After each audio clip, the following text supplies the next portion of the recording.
Oh, welcome to the 13 News Now Sports Overtime podcast. Brian Smith, sports director here at 13 News Now, is with us. And I don't know, it's a good thing this is a visual medium because you can all notice that the collar is a popped. And that's how you know Brian Smith is going to bring it today. Brian. He's literally too swaggy to speak right now. And that's the best intro that he could have done. Thank you. I never thought I had swag, but sure, why not? And then Mr. Shane Fordham is here, sports anchor, sports reporter, news reporter, all of the above. And the snap is backed. Does that work? That was a good one. That was a good one. That was a good one. I got it. Is that a snap or is that Velcro? Yeah, I got it. I got it. No, the man does not wear Velcro. Oh, it is a snap. You see the little He's the hole snapback Messiah. Yeah. And he is here to talk ball because this is podcast episode number 2 of our NFL previews. We're going to do 2 divisions of the same direction every week. Last week, we did the Wests. We went 30 minutes over our allotted time. We got yelled at by our digital team, but that's okay because I felt like we brought y'all some great content. Today, we're doing the AFC and the NFC South. They're not the best divisions. No. They are not the best divisions in football, No. but that in some ways makes them even more fun to talk about. I want to start here. Is the AFC South this particular year the worst division in football? Is it even close, gentlemen? I'd lean towards, yeah. In my humble opinion, yeah. I think Houston, if all goes well, they likely could just go ahead and win the division. But you never know about Indy. Jacksonville, too many question marks. Tennessee, nah. That's just me. Unquestionably, I think the nah is very fair. You said Houston might just go on and win the division. If Houston does anything other than win this division, it is going to be a massively disappointing season. Shane, a travesty. Shane, is this the worst division in football? I can toss out a couple other options if you want, or you can just go and take this where you want. I mean, I had to double check the divisions to make sure, but I don't think it is. Okay, talk to me. I don't think the NFC South, at least the NFC South, AFC South is a little different. We're just talking AFC South. We're just talking AFC South right now. Oh, AFC South. Okay, AFC South. Okay, yeah. That's what I thought you said. AFC. I misheard you. AFC, I think it's fair. I think it's definitely in that conversation. I mean, I do think obviously the Texans are a contender for sure when healthy. But I do think the Jags are capable of a surprise. I think possibly the Titans might be capable of a surprise. They overall training camp hasn't been the best, but they are coming off their best practice offensively as of today, and they definitely have talent on the offensive side of the ball.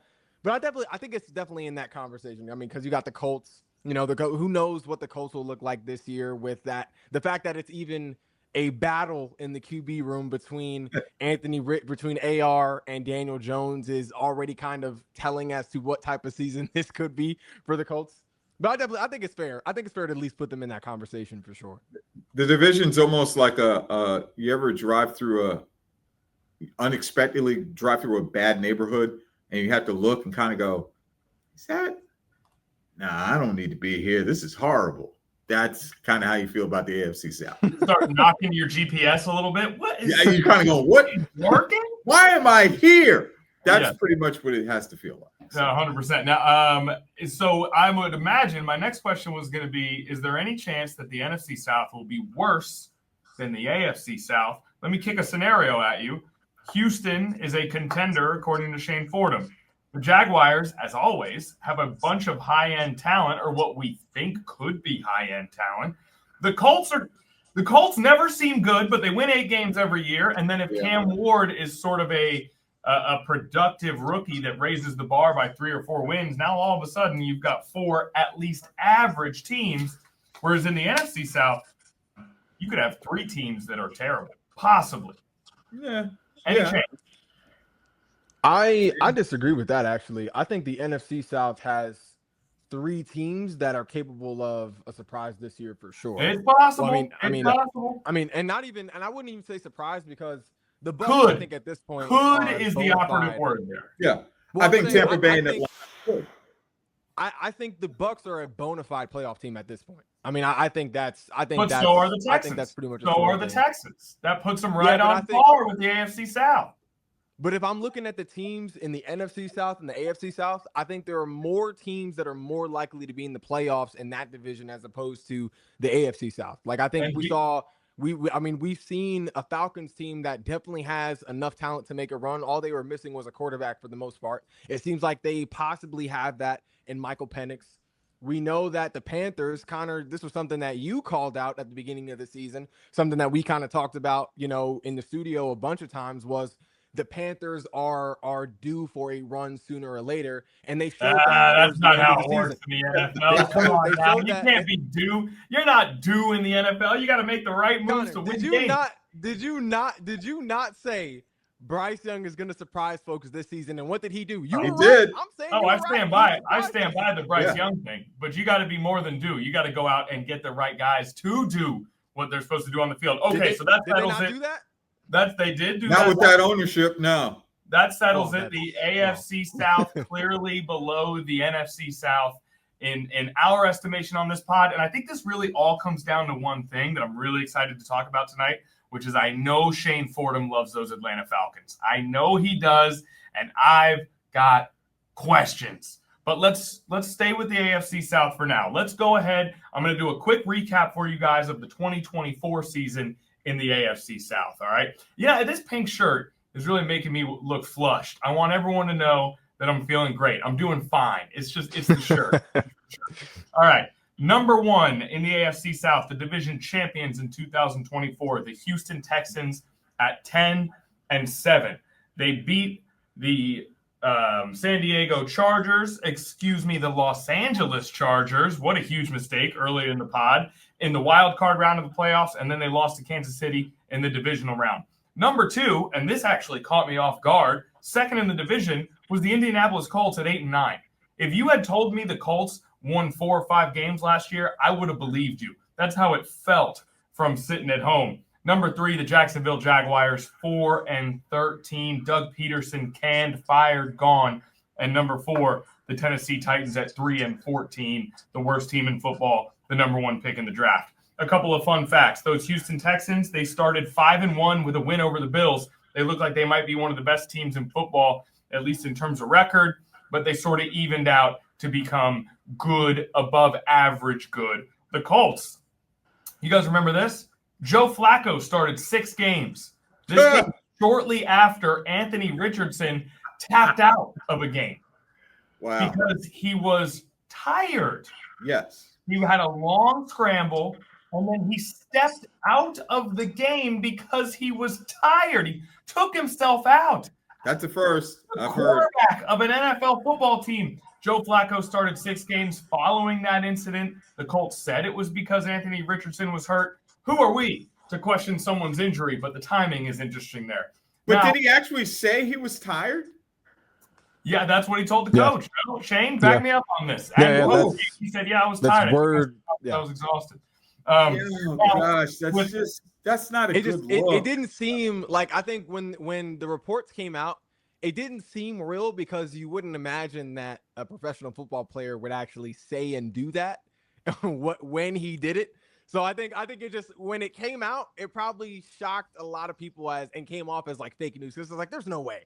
There's no way. I mean, or if you're his coach, just go, I'm not going to say what you told me. I'm just like, hey, he seemed to be like, had breathing issues. He just, it might have been a little sore. My lungs are burning. Lungs are burning a little bit. Yeah, I gave him a little bit of a blow. He went back right back in. I think Shane and I got to rule check you here. I actually think that's illegal in the NFL. Now I'm sure teams do it, but I don't think he's during a game.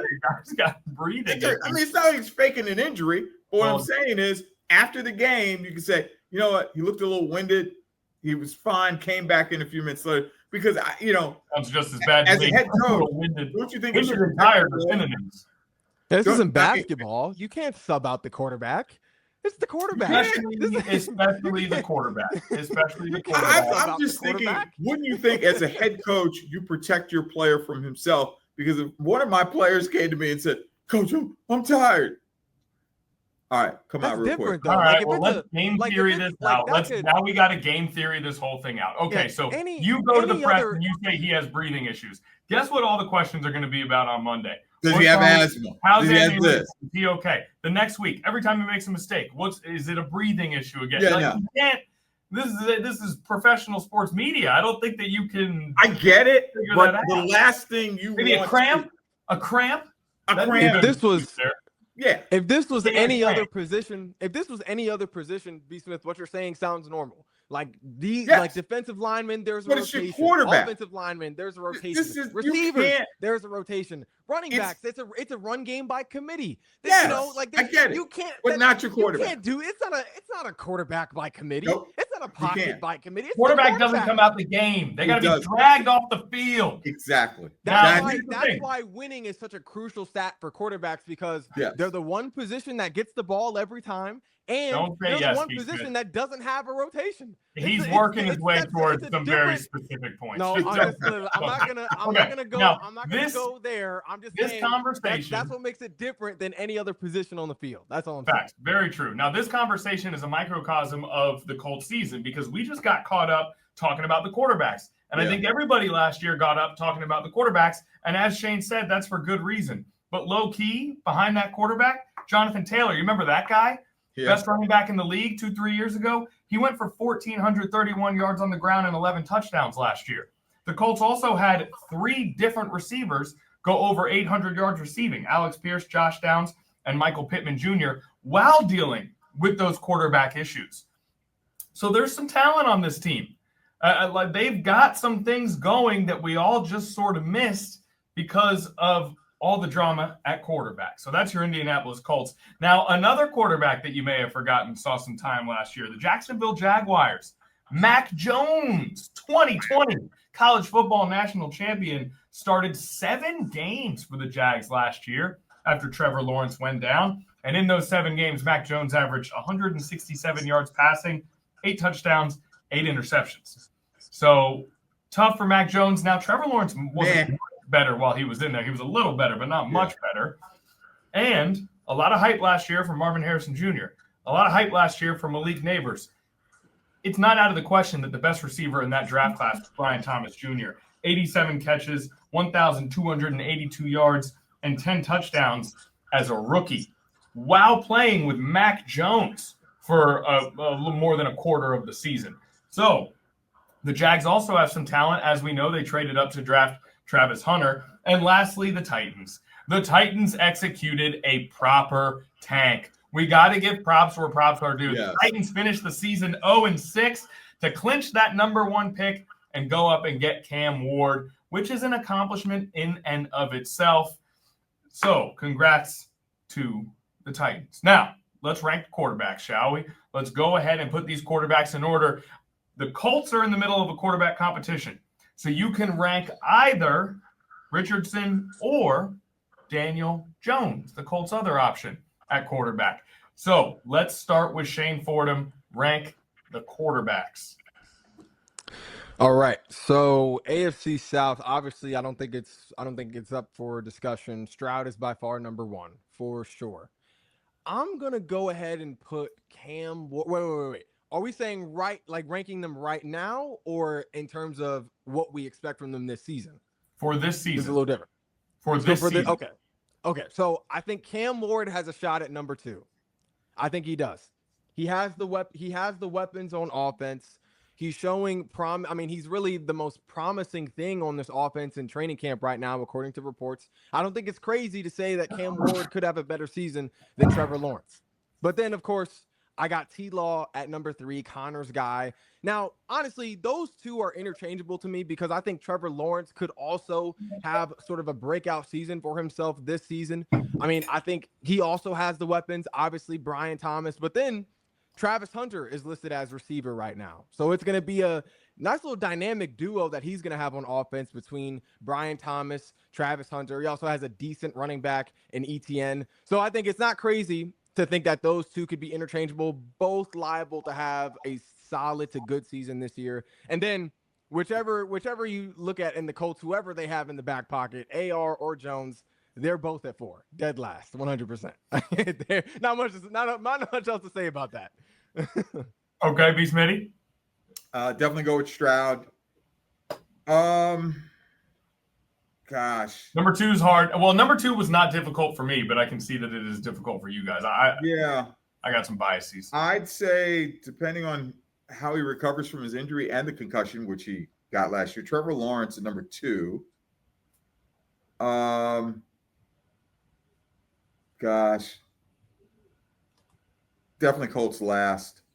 Because I just don't know with Anthony Richardson. I just, I thought he's an incredible talent. But after the asking out, it's to me, it's tantamount to Scottie Pippen not wanting to go in after a play was called for somebody else. I think the Scottie Pippen thing is much worse. Oh, it's much worse, but it's up there. It's like, being tired, I'm like, it's hard. I hope he rebounds from that. But yeah, I got to go with the Colts last. So yeah. So Stroud, Lawrence, you go with Tennessee with Cam Ward. Yeah, Cam Ward third, okay. And then Colts last. Okay. I'm not mad at that. Yeah. I'm not mad at that. I'm going to go the same way as B. Smith. CJ Stroud is first. Now, let's not forget that coming out of his rookie year, CJ Stroud, what people thought that he was the future of the league. Yeah, for last year was a small step back for CJ Stroud. Now, yeah, it was. The offensive line, the offensive line was a major, major struggle last year for the Houston Texans, and that will be the defining aspect of their season this year. And so I think we're all in agreement. I still see CJ Stroud as an all-pro MVP candidate type of player year in and year out. I think he's one of those guys. And I think it was evidenced by the fact that he went out and won a playoff game and then gave the Chiefs a real challenge. The Texans were right in that game. And so I think Stroud is the truth. I got Trevor Lawrence at number 2. How many chances are we going to give Trevor Lawrence? At least one more. I feel like he's so close. I don't think he's that far off, but that's kind of the story of his NFL career so far for Trevor Lawrence. And I don't know. It's really rare that we see a guy who's considered to be that generational can't-miss type of prospect. I mean, truly a can't-miss prospect, and he misses this badly. That almost never happens with his pedigree. But, I mean, let's see here. We got this past season, he averaged 204 yards per game, 11 touchdowns, 7 picks. The year before, 251 yards per game, 21 touchdowns, 14 picks. 8-8, 2-8. So it's just, he's average. He's been average. Can he become great? That's the question for Trevor Lawrence. If it's going to happen, it's going to happen with these weapons. Cam Ward at number 3. Typically, I don't want to rank rookies that high, but Cam Ward is just at number 3 because, like you guys said, the Colts quarterback situation is terrible. Now, in this other NFC, in this other division we're going to talk about, there's clearly a team with a worse quarterback situation, but this is one of the worst in the league. Hey, can I throw out just a scenario? Is it possible? Brian Callahan's the head coach of the Tennessee Titans. His first year. He has Cam Ward. Could we see a possible, because it is a copycat league, that Brian Callahan can somehow sprinkle some pixie dust, make all the right calls, and have not quite the season of Jaden Daniels for Cam Ward, but an improvement that we go, oh, wow, we didn't see this coming. Do we think that's possible? You can copy, listen, you can copy scheme. You can copy roster building. Yeah. You can copy whatever you want. You cannot copy Jaden Daniels. I think we all need to be careful. No, I understand. Throw that name out there like another guy can just do that. No, not have the season. But do you think there could be marked improvement because? I think they could be better than 3-14, but they still ability vision. No. But just be able to go, this is pretty good. At least push them within 500. Maybe. I think anything. I think it'll be hard to look worse than what they did last year, just because the quarterback situation that they have had up until this point has been that close to what the Saints are going to have to deal with this year. Has been close to what the Colts are going to have to deal with this year. Like, I don't think it'll be hard to top what they did last year, but I don't think you're wrong, B. Smith. Now, I know you weren't saying is it possible we could see Jaden Daniels-esque? Because like you said, No. Connor, Heck not no. something No. that's not No. something No. that we can just predict and just label Yes, anybody. no. But That's an ownership change. I do think this offense can, or at least Cam Ward in this offense can make a statement for himself. Like, okay, they picked the right guy. They have their guy for the future. I mean, you look, and especially like you look at the team he's on right now, he's surrounded by veteran talent. Like he's surrounded by guys who are used to playing with elite quarterbacks or who have been in, sort of those crunch time moments, those gotta have it moments. Like he's coming into an offense where he has Calvin Ridley, Tyler Lockett, Van Jefferson, guys who have either played at an elite level or who have also played with elite quarterbacks. Van Jefferson spent some time with Matt Stafford out in LA. So I think it's going to be. He's going to make that big of a difference. I think as a number 3 at least. I mean, I don't see Van Jefferson hurting the Titans. No, I don't see that. Especially looking at Calvin Ridley, who I still think is a semi-elite receiver. He just hasn't had a quarterback since he's been in Tennessee. And then looking at Tyler Lockett, like I honestly think Cam Ward can have a better season than what people think. I think he's got high hopes for him. I don't think he's as good as Jaden Daniels. No, we're not saying he is. I don't think he's as good I'm as not Jaden saying he Daniels. is. But could we see that kind of improvement? I don't think we see that kind of. Jaden Daniels went to the NFC Championship game. No. We can talk about Cam Ward being good, but we cannot. But you threw that name out there, B. Smith, and you can't throw that name out there. Like I didn't say exactly like that. No, I just said, can we see a marked improvement to where we go, hey, that's a pretty good move. Can they get within 4 games of 500? Don't know about that. I just don't think that's where you put. I just don't think that's where you put Jaden Daniels' name in there. Like I just like put his name in there. Well, I said a scenario like. I didn't say exactly like that. That's not like there is no scenario like. Hey, no. First year head coach, rookie quarterback. No, but just not quite to that. That the Washington Commanders last season were an anomaly. We cannot. But the conference championship game, best rookie quarterback season of all time. Yes, that is hallowed ground. We do not mention that name unless it's a truly special situation. I will say though, looking at another team in that division, I do think. I mean, honestly, I think if this doesn't happen this year, it just won't happen. But looking at Trevor Lawrence this year in that offense, like if Trevor Lawrence isn't able to make something shake this year with, like you said, Connor, the weapons he has around him, but also who his coach is. Like if Liam, like I don't think it's crazy to think that Liam Cohen could possibly redeem Trevor Lawrence's career the same way he did Baker Mayfield in Tampa. No, hold on. I don't think that's crazy. Liam Cohen, hear me out. Dave Canales resurrected Baker Mayfield's career. Liam Cohen kept it going, right? Okay.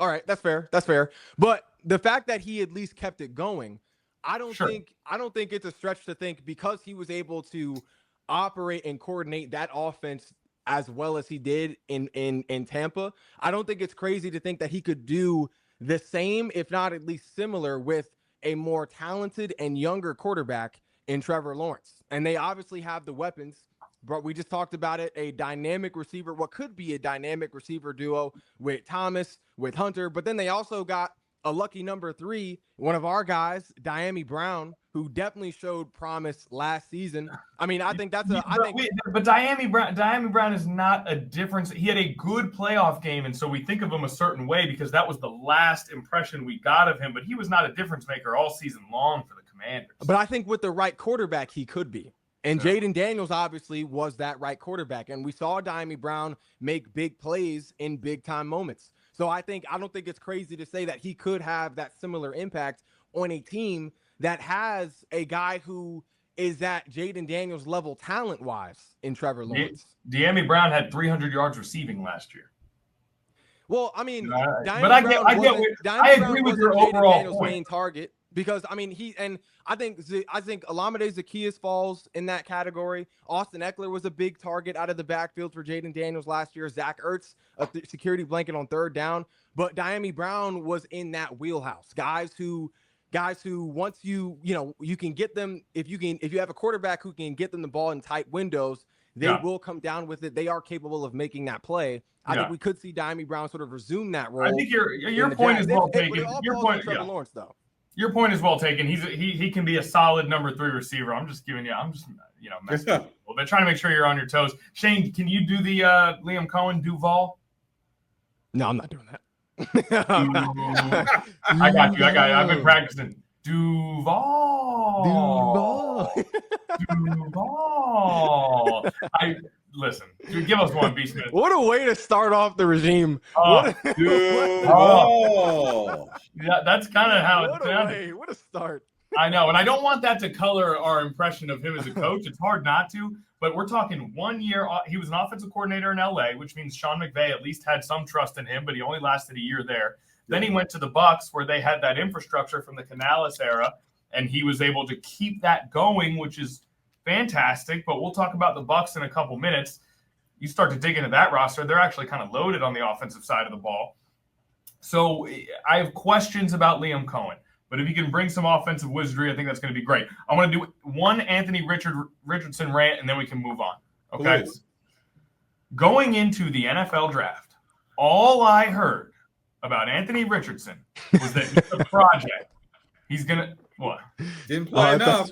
I thought you were going to quote – I thought you were going to quote a certain somebody when you went in. No, I said it. I'll own it. He picked up the trash in the cafeteria. He cleaned up everybody's trash. I will own that. Fine. I will own that. That's fine. I will own that. Yeah. All right. So all I heard. Wait. Can we explain that for people who are watching and don't understand? Can we explain that real quick? I don't think where that comes from. Make it quick. Yeah, there was a get together of collegians, some of the top guys, and whatever. And they were asked, "Hey, would you mind be kind of neat about stuff? Not perfect, but there was a bunch of draft prospects. And they left a mess. And Anthony Richardson was the only guy left. They cleaned up pretty much everything. His character is not in question. His ability is. Yeah. As so soon as Brian it's interesting. I bought a ticket to his Hall of Fame induction as soon as Brian told me that. Oh, no, please. I didn't think he was a Hall of Famer, but I like that. That tells me something about him. It's funny how he was praised for his character, but then you flash forward 2 years later. It's the guy that's being talked about in the conversation of Scottie Pippen for worst heart in sports. He used all his energy cleaning up the fact that I wasn't expecting, hey, I'm tired, I need to go ahead. I would have never expected that. There's two things with that, and now we get into sort of more of an existential exploration of the human psychology. But in that type of situation, he knows he's got eyeballs on him. Oh, great. Right? Is he doing that because that's what he typically does, or is he like, oh, this might help my draft stock if I clean up this little bit of trash right here, right? Like when Shane is going when Shane's cranking out push-ups in the park and he's by himself, maybe Shane cranks out 50. But if Shane sees a couple people walk by, he's both Callahan, is what you're saying? Right. You see the eyes on you. All right. Both Callahan. Outside of his ability to keep the kitchen clean, all I heard about Anthony Richardson was that he was going to need time. He was raw. He was one of the great athletes to ever come out of college at the quarterback position, but he only had 13 starts. And if you drafted him, you were going to have to be patient. You were going to have to take your time. It was going to be a long process before he truly learned the quarterback position. That's all we hear pre-draft, right? Are people being patient? Are people giving him time? Are people allowing him to learn? No. If you're going to draft the guy, then guess what? You got to take the next 3 years and be patient.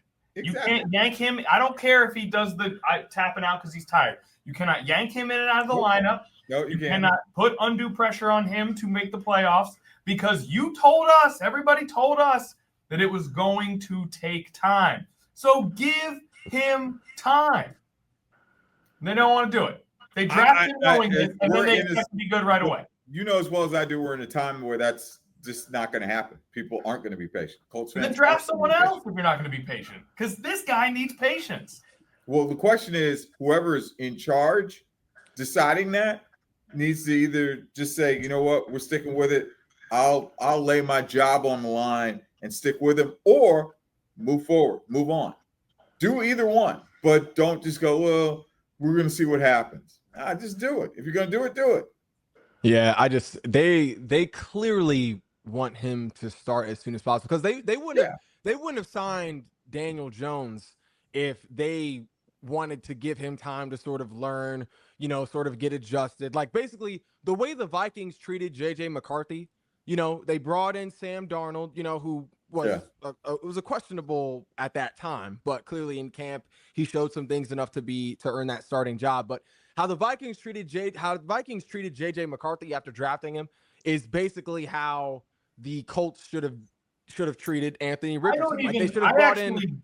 Yeah, I actually don't even totally agree with that. I'm with you. We're not far off here, but he needs to play. He does. You know how many games Anthony Richardson has started in his NFL career? 15. That's how many games. He hasn't even started a full season, and already everyone's like, we're off him. When he was the biggest project, but now we're off him. I didn't mean to cut you off, Shane. Keep going. No. I mean, I think it would do him good as opposed to, like how you said, kind of, he was clearly a guy that needed adjustment and needed time to sort of learn the position.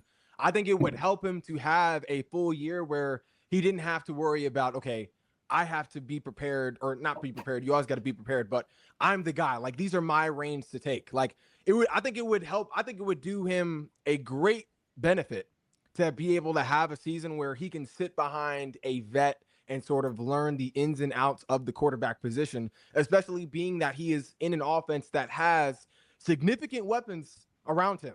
I mean, multiple capable pass catchers, a guy who could really be an elite pass catcher in Michael Pittman Jr. He has an elite running back. The offensive line is by no means garbage, has a Hall of Fame guard in Quentin Nelson. Like, I think he could definitely benefit from having a year to sit behind a vet, but that's obviously not this year. No one, they're not expecting him to sit behind Daniel Jones forever. I think he needs to play.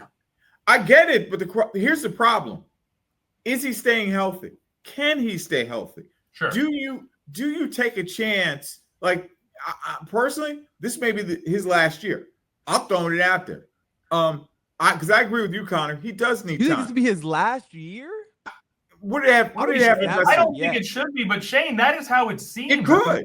He's in a camp competition with Daniel Jones right now. You can't beat out Daniel Jones if you're that good. Right. They want to force him to grow up, I guess. But still. All I'm saying is you're right, Connor, in this one sense. He does need time. But when he gets injured, like, if you're going to use the time when you can play. What's that old saying? The best ability is availability.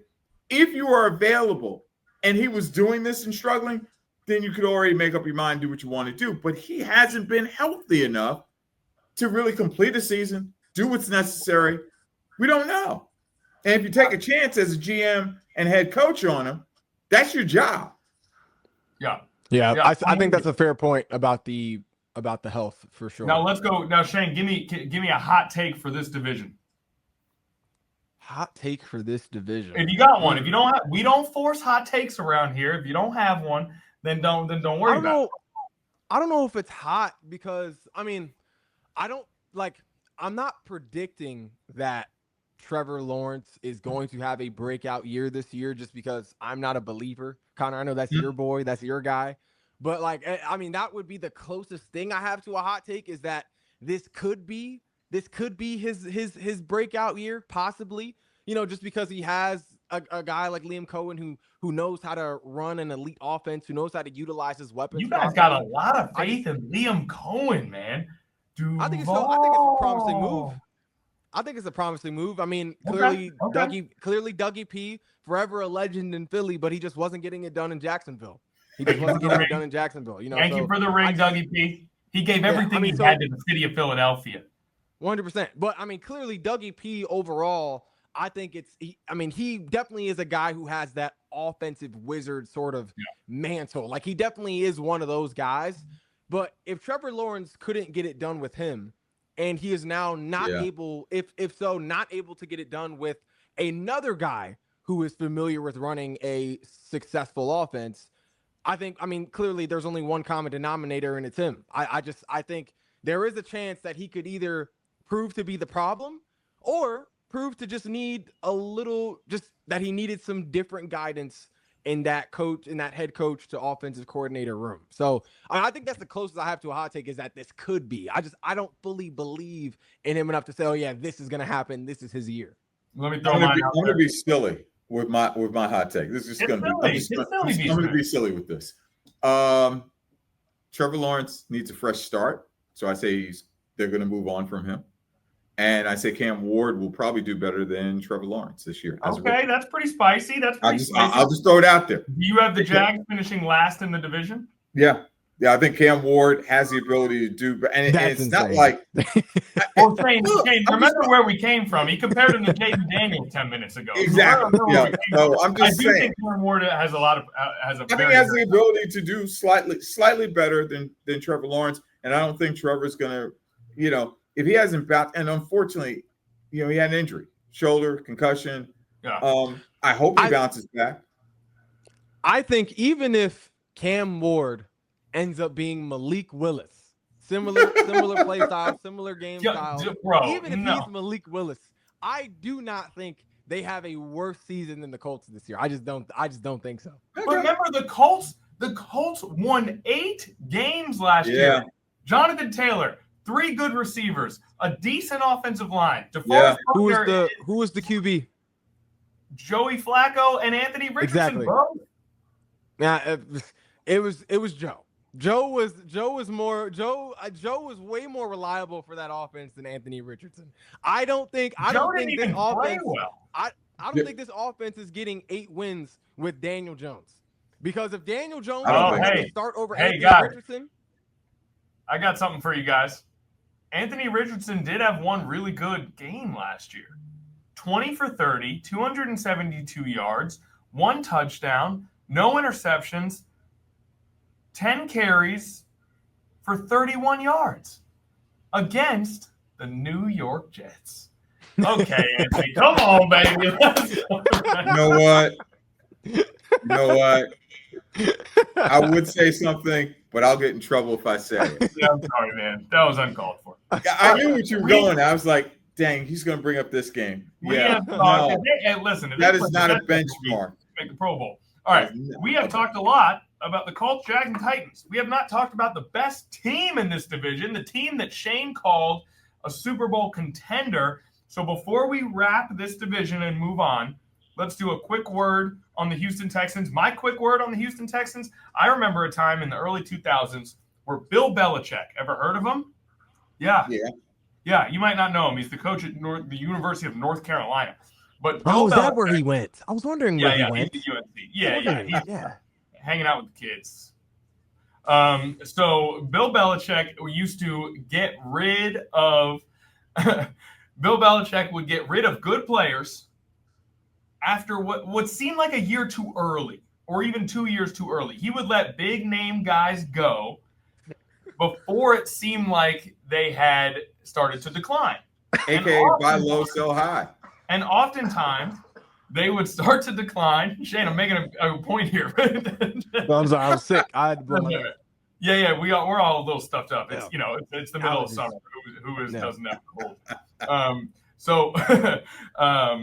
So that Bill Belichick, right? Okay, so he would get rid of guys right before they started to decline. He was the only one who could see it. Now, I don't want to.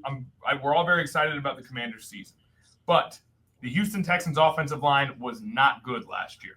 Laramie Tunsil is in his 30s. Is it possible that the Houston Texans went out and got a big haul for a guy at the exact right time? And while you'd like to have that level of talent and experience at left tackle, from a team-building perspective, did they make that move right at the exact perfect time? I'm very intrigued by that trade. It makes me think the Texans are on to something. They've built one of the best defenses in the NFL, and I'm excited to see where they could go this year. I don't have them in the top 3 of the AFC, but I think they're knocking on that door. Okay, Texans, go.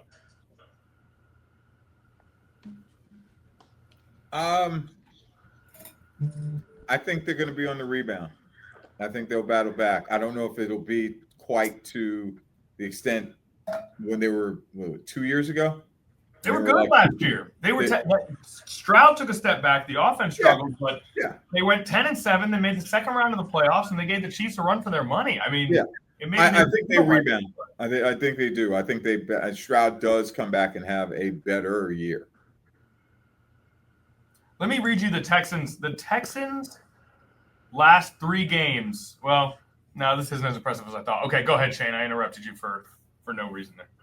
Well, I mean, I think kind of looking at your point, Connor, I do think it's possible they made the right move at the right time with Laramie Tunsil. You know, the fact that he was an older guy, he was the best player on a failing offensive line last year. But, I mean, Laramie Tunsil was still a guy who did stand out. I mean, he was top 10 still in pass block win rates among offensive tackles in the NFL. You know, so I do, and obviously it was a good trade in my opinion, because that's obviously what the Commanders are leaning on right now is experience. You know, they brought in a guy who could sort of mentor their 2 offensive linemen on the rise right now in Josh Connerly and Brandon Coleman. You know, so I think it was a give and take. You know, the Texans got a little something back, you know, for their longtime Pro Bowler stud on the offensive line, their leader of the offense for a while. But I do think the Texans can bounce back this year.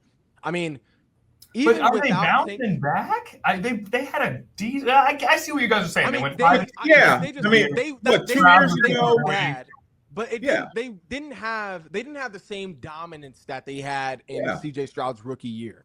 You know, they were the talk of the league during his rookie year. Yeah, like that's a statement in itself. That's a statement in itself. The fact that even though they took a step back, they were still one of the better teams in the NFL. So obviously the ceiling for this team is very high, because I think this team is a playoff contender, even with Tank Dell being hurt right now. Like, we could see him return at some point in the season, but they're going to play a string of games without Tank Dell, you know. But I think even without Tank Dell, they still got Nico Collins, who is one of the more underrated receivers in the NFL. And honestly, this run game, in my opinion, is very underrated too. I mean, we're talking about Joe Mixon. They just picked up Nick Chubb. They got Dameon Pierce, who was a tank the season before last. Like, I mean, before Joe Mixon came in, Dameon Pierce was their guy. That was their horse. That was a guy who showed got good running backs. They've got good backs. They just don't have the line. They don't have the line. But I think, I don't know. I think they could take a step forward this year, because, you know, now that Nico Collins being healthy, what could be playing more games this season than he did last year, because he missed most of last season. I think that is at least enough to help sort of relieve or alleviate that pressure from the offensive line. You know, it's not going to be like they were 10-7 last year. Could you see them being 11-6? I mean, sure. Could you see them being 11-6? 12-5, is that pushing it? Of course. I'd have to look over their schedule before I give you record predictions. I think what we have buried is that they have one of the best defenses in the NFL. Derek Stingley is a top 2 corner. Will Anderson's one of my favorite players in the NFL. I mean, they have one of the best defenses led by DeMeco Ryans, who was one of the best defensive coaches in the league, Daniil Hunter. Yep. So that, to me, is what will carry them if they do get to that 11-12 win plateau, with C.J. Stroud being very solid. Go ahead, Shane. We got to. There's one name, and there's one name you left off of that defensive group, C.J. Gardner-Johnson. Wherever this man goes, he honestly helps this team turn into more of a playoff team. I mean, he goes to the Lions. That was their first playoff appearance that they had made in years. Now obviously we saw what he did with the Eagles. Both times the Eagles went to the Super Bowl. Guess who was in that secondary? C.J. Gardner-Johnson. Now he's joining a Texans team that, honestly, like you said, Connor, has a lot of talent, on the young talent that is too, on this defense. They obviously have the playmakers on offense. I think this is definitely a team primed for a significant playoff run. But I had to highlight C.J. Gardner-Johnson's DNA, his presence that he brings. I just think that's important. Before we move to the NFC South, can we send a quick request up to the powerful forces that guide us all that Sidney Brown will be an excellent free safety this year? Great. Thank you. Honestly, all right. I didn't agree to that. I think Andrew Makuba, too. Andrew Makuba, I honestly think that's – He's been balling in camp. Yeah. He's been balling in camp. Andrew All right, we'll get McCooley to- is the perfect. We'll get to the Eagles. We'll get- I mean- see, now we're talking. Now we're talking. Look, we're going to get to the Eagles eventually. safety. Let's stay in. Okay. Let's head to the NFC South, All right. please. I'm NFC done with the South. Eagles for right Hey, now. Connor, Yeah, what? if we were talking about Sauce Gardner, I bet we would have heard no pushback. I bet we would have Oh, heard. you'd have heard We were pushback. talking about Sauce. Yeah. You hear would that. not have heard pushback. We were talking about Sauce Jermaine Gardner. Johnson. We wouldn't have heard any pushback. Sauce Gardner is the NFL version of peaked in high school. That man's rookie year was possibly the best. No, I'm just kidding. Just kidding. I love That's Sauce crazy. Gardner. He's an excellent That's Better wild. quarterback. pray Aaron Glenn doesn't turn I'm this sorry. franchise around. That's That all was- I'm saying. That was to mess with B. Smith. That was not a Sauce Gardner diss. That guy's going to be a Pro Bowler for a long time. Okay, let's go to the NFC South. Let's do an NFC South recap here. In 2024, the Tampa Bay Buccaneers won the NFC South with a 10-7 record. They lost to Washington in the wild card round at home. Baker Mayfield, ascendant. What a career comeback for him. In second place, the Atlanta Falcons. They finished 8-9. They started with Kirk Cousins. They finished with Michael Penix Jr. The Atlanta Falcons, forever with skill position talent. Can they capitalize, get a pass rush, and become a playoff team? Finally, in third place, the Carolina Panthers. Early on, it looked like they might be the sad sack of the league, but they were able to come back and have a semi-respectable season with a little bit of resilience and some what seems like good coaching from Dave Canales, which makes me think Dave Canales is the special sauce from those Bucs teams. He's the one who got Baker going. He's doing the same thing with Bryce Young. And in last place, with the same record as the Panthers, but losing the tiebreaker, is the New Orleans Saints, who after years of manipulating the cap appear to be taking their medicine now. Couple of fun facts. The Atlanta Falcons started 4-2, finished 2-4. Started 4-2 with a win over Philly. Didn't make the playoffs. The Tampa Bay Buccaneers, fourth in points scored in the league. They finished the year 6-1. But let me read you those 6 wins that the Bucs finished the year with. Giants, Panthers, Raiders, Chargers, Panthers, Saints. So the Bucs get into the playoffs with a 6-1 record to finish the season. Is there any fool's gold there? Because they took advantage of an easy schedule to finish the year. The Cardinals, Bryce Young. Here's the Bryce Young experience for you. Week 2, 18 for 26 for 84 yards. 18 completions, 84 yards, 1 interception. Week 3, benched for Andy Dalton. Week 4, Andy Dalton puts up 36 points with that same offense. The Panthers falter, and in Week 7, Bryce Young returns. Over the next 6 games, 200 yards per game, 15 touchdowns, 6 interceptions for Bryce Young. We might have something here. And the Saints, who remembers this? The New Orleans Saints started 2-0. They scored 91 points in 2 weeks. Yeah, And they lost games in a row. the Saints for 2 to 3 weeks looked like the team to beat in the NFL. Wasn't that weird? Not anymore. Honestly, like the Saints have the talent though. That's the crazy thing. Like at least on offense, they have one of the most explosive skill groups in the NFL. They just Nah, need to And yet they lost their last 4 games last season. Not at the position that matters most. Let's rank the quarterbacks to start out with. Shane Fordham, you want to go first? Yeah, I'll take it. All right. So obviously, got to put Baker at number 1. Bona fide playoff DNA. The rise, the bounce back that he made in his career, coming off the year he did last year. Definitely a top 5 quarterback in the NFC overall, in my opinion. At least has a case for it. Number 2. I'm gonna go Bryce Young. I'm gonna go Connor's guy, Bryce Young. I mean, he definitely has the talent. Let's go, Shane. He showed the drive he has as a competitor, especially within that last stretch of the season. I think he did a lot of character building this past season, having to play behind Andy Dalton. He was sick about that. But I mean, Andy Dalton took the starting job fair and square, but what did Bryce Young do? He took that thing right on back, snatched it back like Debo in Friday, showing that he is the guy, the quarterback for the future of the squad. And then, so I'm gonna go Michael Penix at number 3. I can put Kirk and Michael Penix at number 3 because whoever's starting, I know it's gonna be Michael Penix, but even if it's Kirk, it's gonna be Penix, but even if it is Kirk, both of those guys are at number 3. I mean, just because they're both talented. Michael Penix obviously having what seems like could be a bright future ahead of him, but there doesn't get get any worse than who the Saints have at quarterback, whether it's Tyler Shug. I don't know if I'm pronouncing his name right. I think it's Tyler Show. Whatever his name is, whatever that guy's Tyler name Shook? is. I call him Shook. Tyler Shook. He is Shook. I call him. I either say Shook because he looks like he can't handle the pressure, or I'll call him Shug because he's sweet like sugar. I'm calling him one or the other. Name for either outcome. Yeah. But even if it's Spencer Rattler, I don't think Spencer Rattler obviously is or at least has proven to be a better quarterback than any of the 4 QBs I just named by no means. So yeah, Baker, Bryce, Penix / Kirk, and Rattler / Shook. Okay, love it. That is going to be the same as mine, B. Smith. Do you have any changes? Well done, Shane. I'm just going to go with Baker, Penix, Bryce Young, and then insert your favorite New Orleans quarterback here. Interesting. So you have Penix over Bryce.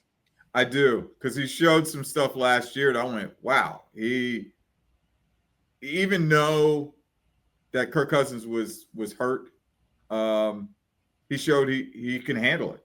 The experience of playing all those years in college transformed him over to the NFL. I missed the first part of that. Who you're talking about, Kirk? You're talking about Penix. No, he's talking about Penix. Agreed. Yeah. He showed a level of maturity that guys who spent all those years in college, which some people think, oh, that's a problem. I'm like, no, that's how you mature. That's how he was able to handle himself. We were hearing that. You remember, guys, we were hearing what he was doing in training camp. He was actually impressing some folks. So it transformed onto the field because you could be a great practice player, but if you can't play in the game, that's a problem. He did. He showed it.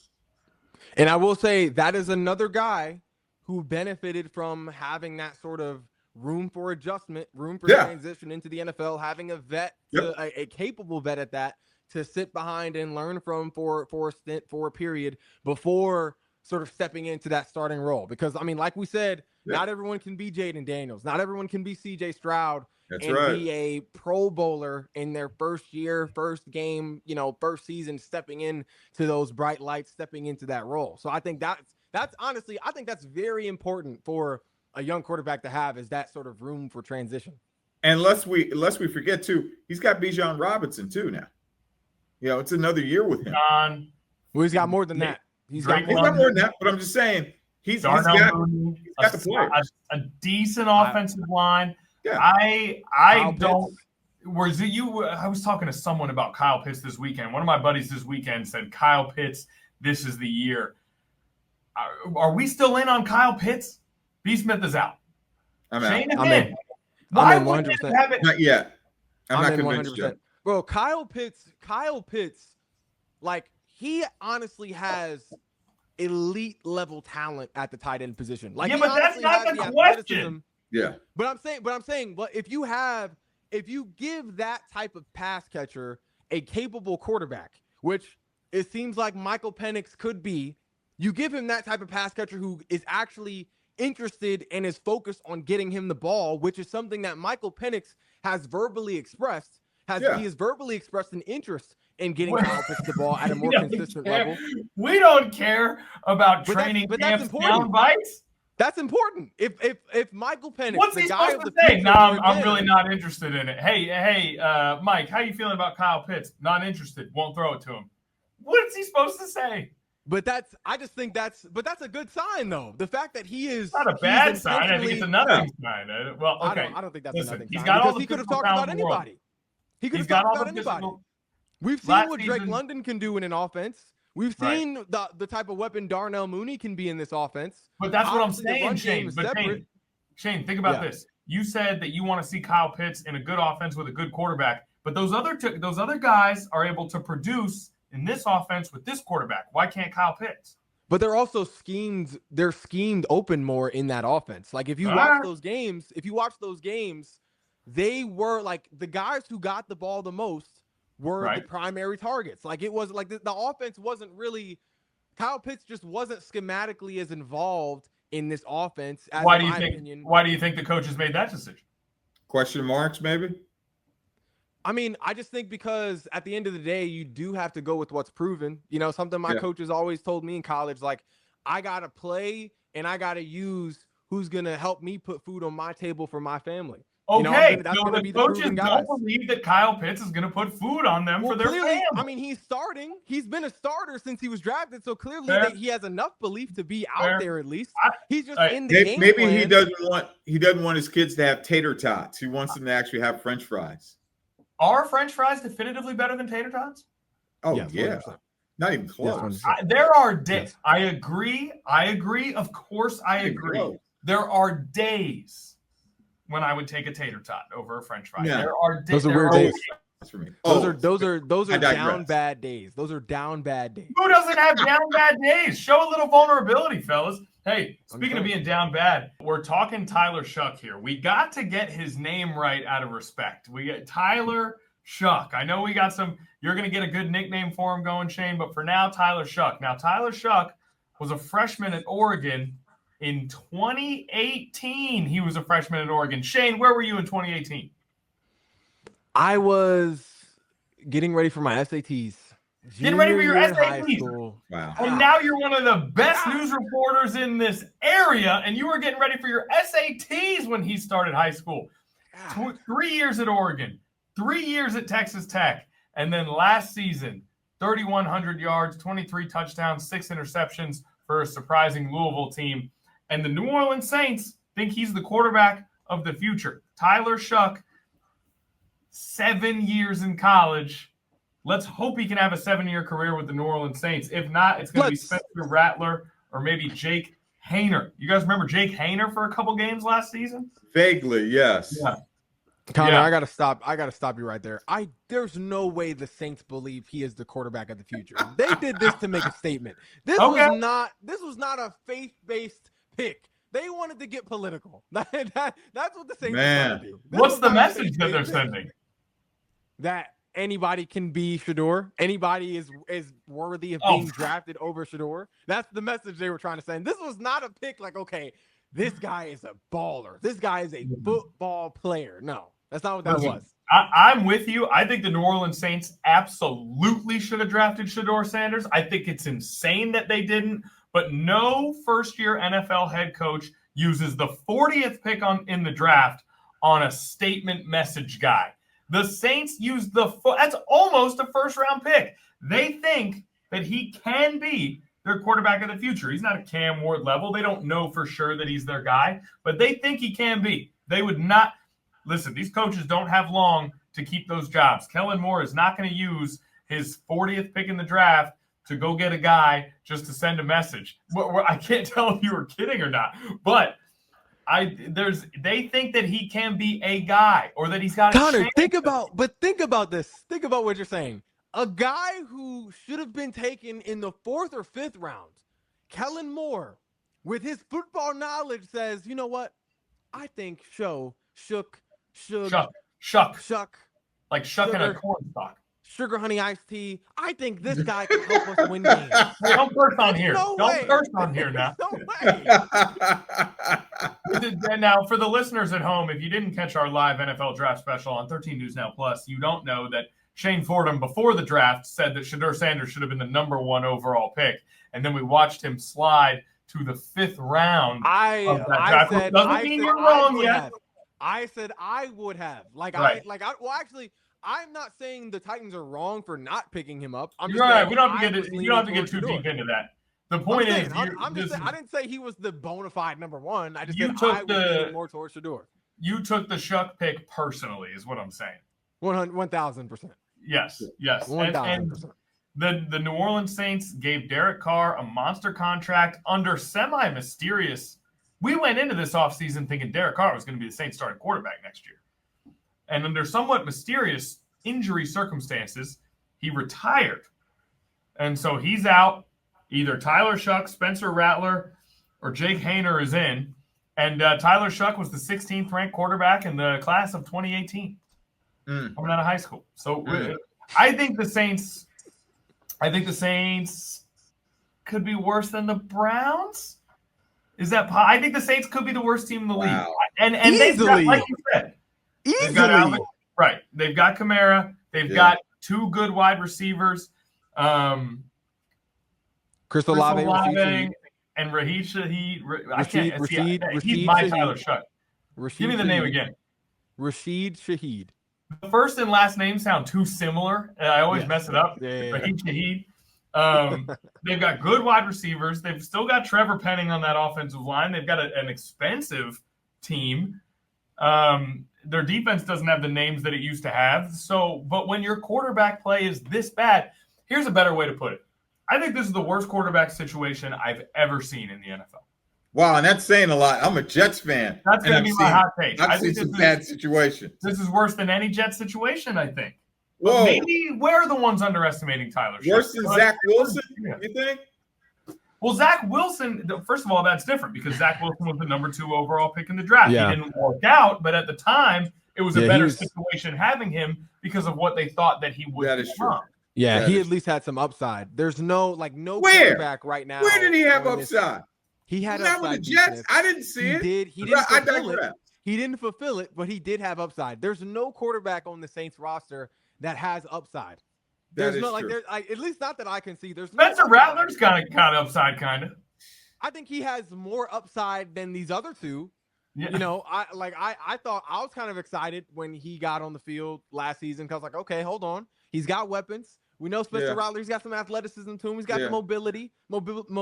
You know, but I think he has more upside than Suge and Shuck. He's thinking Suge Knight probably. Tyler Shuck is 6'5", 225. I think. You know what? I can't even. I was gonna say something crazy, B. Smith. I was gonna. I caught myself.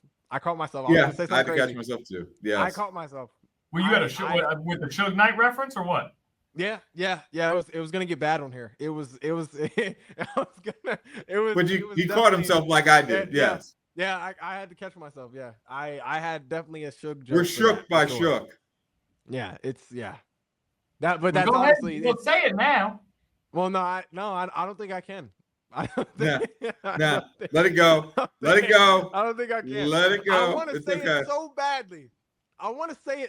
Say it. This is the podcast. This ain't linear television. I can't do it. Who is more?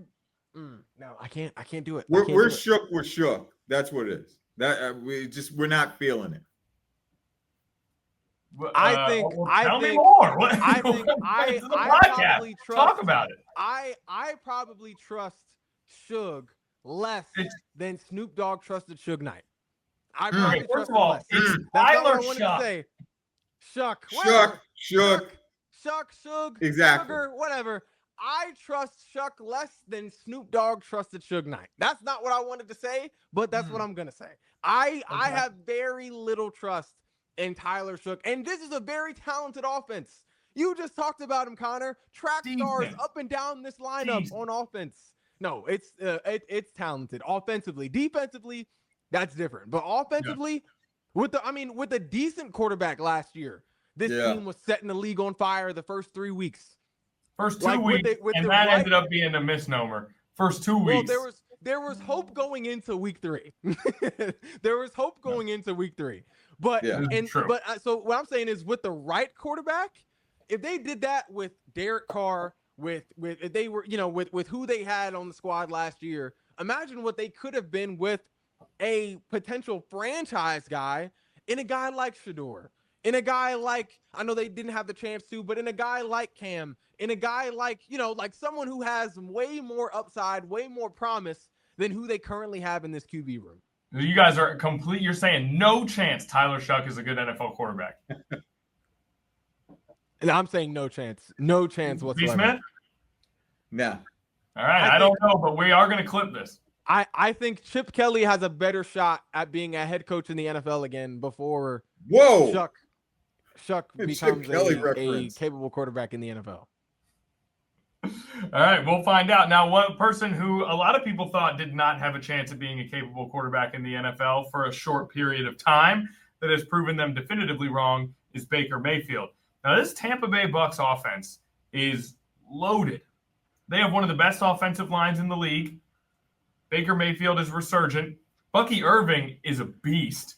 Mike Easily. Evans is Mr. Consistent. Chris Godwin should be back. We'll see how he recovers. Yeah. I mean, this offense in Tampa Bay could be one of the very best in the National Football League. How are we feeling about the Tampa Bay Buccaneers? Actually, here's a better way to phrase it. Are the Tampa Bay Buccaneers a Super Bowl contender? No. Why not? Yeah. Playoff team, yeah. Super Bowl contender? No, I'm not feeling that. Why not? I think against the better teams in the conference, they wouldn't. I mean, they'll make the playoffs, but are they capable of making a move, get to the conference title game? No. They lost an impossibly close game to a They team did. that did make the conference title game Yeah. last season. Do you think that they are better or worse than the Minnesota Vikings? Better. Do you think they're better or worse than the Dallas Cowboys? Better, right? I would say better, yeah. Okay. Do you think they're better or worse than the Green Bay Packers? Slightly better, yeah. Okay, so you're telling me they're not a contender in the NFC? I'm naming good NFC teams. I was But going to say, again- there's not but- a lot of teams in the conference right now that There can are. clear the But Bucks. you're asking me whether or not are they a Super Bowl contender. I say no, they're not. But if you get to the conference title game, I consider you a Super Bowl. I mean, you're If one shot away. If you're top 3 in your respective conference, I think you're a Super Bowl contender. If you're top 3 in the conference. Because if you think about it, like, this isn't last year. Like, these teams are slightly different. Like, Yeah. I mean, Connor, you brought up the Vikings. They're dealing with a rookie quarterback. You know, we have faith in JJ, but we don't really know what he will do this season. The Lions, you know, they're healthy this year, but how smooth does that offense run when Ben Johnson isn't on the sideline?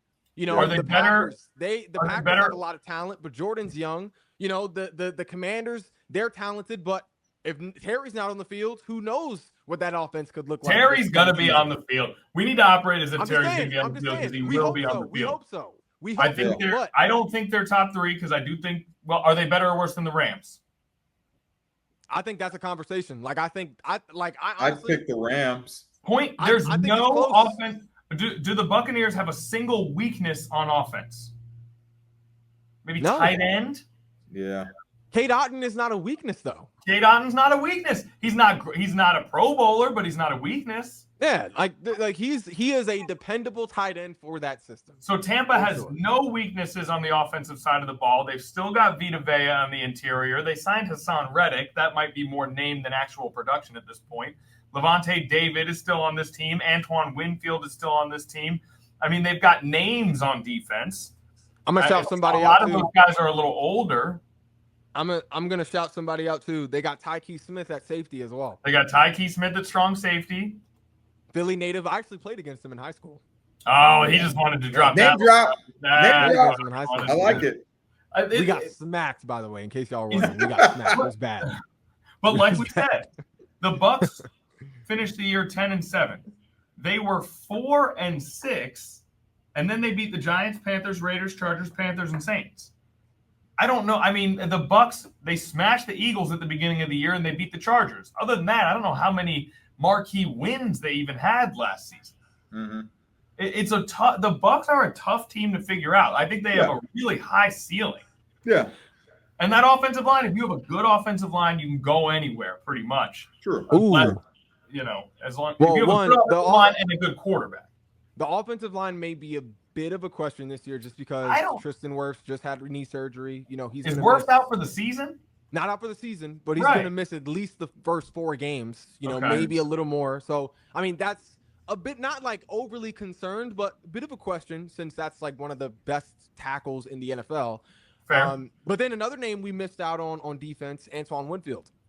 That's I another. mentioned Oh, you did mention it. Okay, well, yeah. Yeah. I think this. I mean, I honestly don't see a lot of teams in the NFC clearing the Bucks, other than the Eagles, maybe just because of obviously the. I think the Lions. I think you've got to give the Lions some respect here. You got to give them respect. I give them respect, but the only reason I'm hesitant to say the Lions clear them is because how productive is the offense without Ben Johnson? Obviously, Ben Johnson proved to be one of, if not the best offensive play caller. Is that a real question? Is that a real question? Because they've still 100%. got Amon-Ra St. Brown, Jamison Williams, one of the For sure, best they have lines the in the talent. league, Jameer Gibbs, They have the David talent. Montgomery, Hawkinson. For sure. Or no, Hawkinson's with the Vikings. But they have. You're thinking about Sam Laporta. Sam Laporta. Sam That's what Laporta. you're talking about. Yeah. I mean, the Lions still have the second most talented offense in the league, maybe the top 3, along with the Eagles and Ravens. I mean that's. But they're also. I don't think but they also had a couple of guys retire on that O line this year. Their names are escaping me, but they had a couple guys retire on the offensive line this year. So well, they're all pro center. They're all pro center retired this year, and that's definitely going to matter. And can Jared Goff, Baker versus Goff. And then, the thing with Goff is that we have seen Goff perform at a high level, but he has always had a bona fide play caller on the sideline. Like he had Sean McVay. When he didn't have Sean McVay, he had Ben Johnson. So when he was playing at his best. So that's my question is, what does Jared Goff look like on the field when he doesn't have a Sean McVay calling the plays, when he doesn't have a Ben Johnson calling the plays? That's the only reason why I say the Lions don't clear the Bucs is because we know what the Bucs are working with. We don't know exactly how the Lions look without Ben Johnson. It's a question. Do you trust? But I think even with the Ben Johnson loss, I still give the Lions their respect because of the depth on the roster, because of their accomplishments in the regular season over the last 2 years, and because they still have Dan Campbell. Dan Campbell hired Ben Johnson. Dan Campbell's an offensive guy too. Dan Campbell's proven to be one of the best coaches in this league, and I trust Dan Campbell to have the infrastructure and the intellect to go out and get a guy who's going to be able to fill in adequately in that offensive coordinator position. And when you get a quarterback who's good enough and experienced enough, offensive coordinator does start to become slightly less important. I think that's, I get your point. I would say they're not a dime a dozen. They're not. They're not a dime a dozen. No. I think it's at least a question. But then they lost both their coordinators this year. They lost Aaron Glenn to B. Smith. They lost Aaron Glenn too. They did. They got the brain drain. Yeah. Thank you. What does that defense look like without Aaron Glenn? They're back healthy this year, but look at and I'm gonna just bring this up just purely. No, that's the other thing though. Could the defense improve with all of the guys getting back fully healthy? You're gonna add one of the best defensive ends in the league, at least the last time we saw him. You are adding that to this defense. Your favorite player, Alex Anzalone, is going to be back at full strength. Two Pro Bowl DBs. They definitely have. It's definitely the talent is unquestionable for sure, but I just think it's at least a question. And I'm gonna bring this up just for the sake of it, the example. We saw how drastic of a difference the Eagles looked the year they went to their first Super Bowl, and how different they looked the following year. And what was the main difference? It was the coordinators. They didn't have. They hired bad guys, right? Because the next year you had two new coordinators, and they were better than ever. But we if you hire the right guys. Well, that mattered. But we call them the bad guys because of how that season looked, how that team looked. Who's to say we won't see? And I'm not saying this will happen because the collapse the Eagles had was just unfathomable. Like it's crazy. But who's to say the Lions won't have something similar in terms of at least a decline in production with this change in coordinators? Because that can be vital for a team's success is who you have orchestrating the plays. Agreed. But I don't think losing those coordinators in and of itself is a guarantee of a step back. But your point is well taken. More question marks around the Lions than maybe going into last season. I think this is the easiest division to rank. I think we all have Bucks, Falcons, Panthers, Saints. Yep. Right? Yep. All right. Easiest one to rank. Does either of you have a hot take for this division, or should we get up out of here? Let's make it quick, or we're going to get yelled at by digital again. I'll make it quick. I actually don't have that exact same ranking. I have Falcons, Panthers, Bucks, Saints. Not because of any disrespect to the Bucks. You have the Bucks finishing third? You just made an argument that they're better than the Lions. Listen. Talent. We just got done listening to you say they're better than the Lions. You have the Bucks finishing third behind the Panthers? Talent-wise, yes. The Bucks are the best team, yes. But I do think I have a hunch that the Falcons and the Panthers could have better seasons than the Bucks this year. You know what he reminds me of? He reminds me of the juror on TV.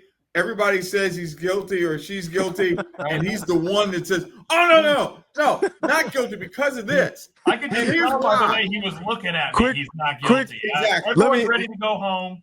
Quick spiel for the Falcons, real quick. We talked about how talented the offense was, but the defense. We're not going to move on from what you just said. But I'm explaining it. That we talked about how talented the Falcons' offense was. All right, go ahead. Looking at the defense now. They brought in a haul of pass rushers. Leonard Floyd. They drafted 2 of the best pass rushers in the draft class this year with James Pierce Jr., Jalen Walker.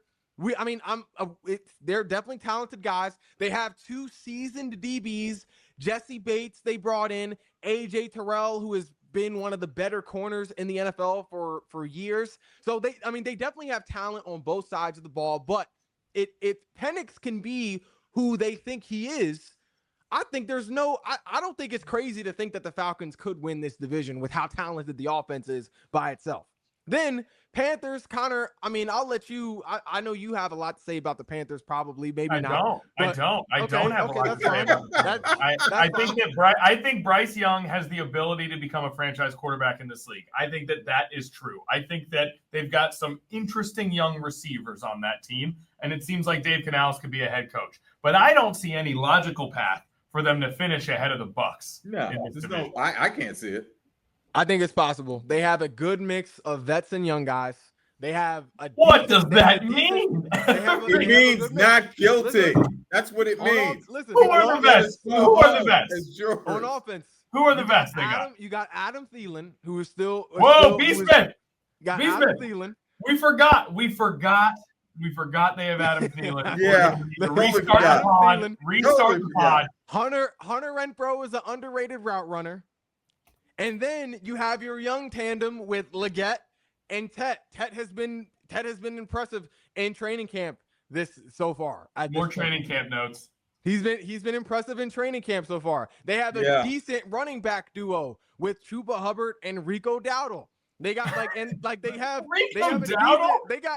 decent weapons on offense to surround this franchise quarterback, as you labeled him, in Bryce Young, Connor. They got decent weapons surrounding this guy. Yeah. They have a decent offensive line. And they got horrible ownership too. That can screw it up. They have horrible ownership that can screw it up. Well, that's hard to predict. I'm talking about hard to predict. Personnel. The man fired several people. He finally got a guy that's helping out Bryce right now. But who knows? He may screw that up. I'm just saying. It's possible. The top works its way down. It's possible. I have a feeling. Now again, I'm not saying the Panthers are better than the Bucs. I'm not saying that. Right. I clearly said the Bucs are top 3. But I have a feeling that the Panthers could have a better season than the Bucs, especially because they both have easier schedules. Let's just recap. He's going to probably tell me, too, that James Dolan's a great owner of the Knicks. No, I'm going to do a recap, B-Smith. Here's how we've spent the last 10 minutes. The first 5 of those 10 minutes was Shane Fordham trying to convince us that the Tampa Bay Buccaneers were better than the Detroit Lions and that they're one of the top 3 teams in the entire NFC conference. The second 5 minutes of that 10 minutes was him trying to convince us that they're going to finish 3rd in one of the worst divisions in the NFL behind the Carolina Panthers. Now, his reasoning for that is because the Carolina Panthers, get this, B-Smith, they've got Adam Thielen, Hunter Renfrow, and Rico Dowdle. Adam Thielen and Hunter Renfrow last season combined, Adam Thielen and Hunter Renfrow combined for 48 catches for 615 yards and 5 touchdowns last season. Why the low numbers, Connor? Because Hunter Renfrow didn't play last year in the NFL. He wasn't on a team. Right. And yet Your stat means nothing. That stat means nothing. If you're including him as a part of the reason that the Panthers are going to be better than the Bucs. Okay, so where does that put the Lions? Are they worse than the Panthers? Transitive property. If you've got the Bucs over the Lions and you've got the Panthers over the Bucs, that means Shane Fordham thinks the Carolina Panthers are going to be better than the Detroit Lions. I said I wasn't sure, and I'm not saying, and I never said the Bucs would have a better season than the Lions. I'm just saying the Lions have a question mark. And what I'm saying, and I definitely said the Bucs. I'm not saying the Panthers are better than the Bucs. I'm not saying that. What I'm saying is you're kind of hinting it that they may. That's not what I'm saying. I'm saying they may have a better season, but that doesn't make them a better team. Like the Bucs have the hardest schedule out of any team in the division this year. The Panthers could simply have a better season than the Bucs just because they have more easier games than the Bucs have, and they have a decent amount of talent on the squad, at least on offense. That's so true. I'm not saying the Panthers are. They've got Hunter Renfrow now. Listen, I like Hunter And Renfrow. Adam Thielen. I'm a Hunter Renfrow fan. Listen, they don't call them cold takes. You know what I mean? Ooh. And that'll do it for our previews of the AFC and the NFC South. We will see you next time on this 13 News Now Plus Sports Overtime podcast, where we'll be talking about two amazing divisions, the AFC and the NFC North, next week. For now, Brian Smith, Shane Fordham. We'll see you then.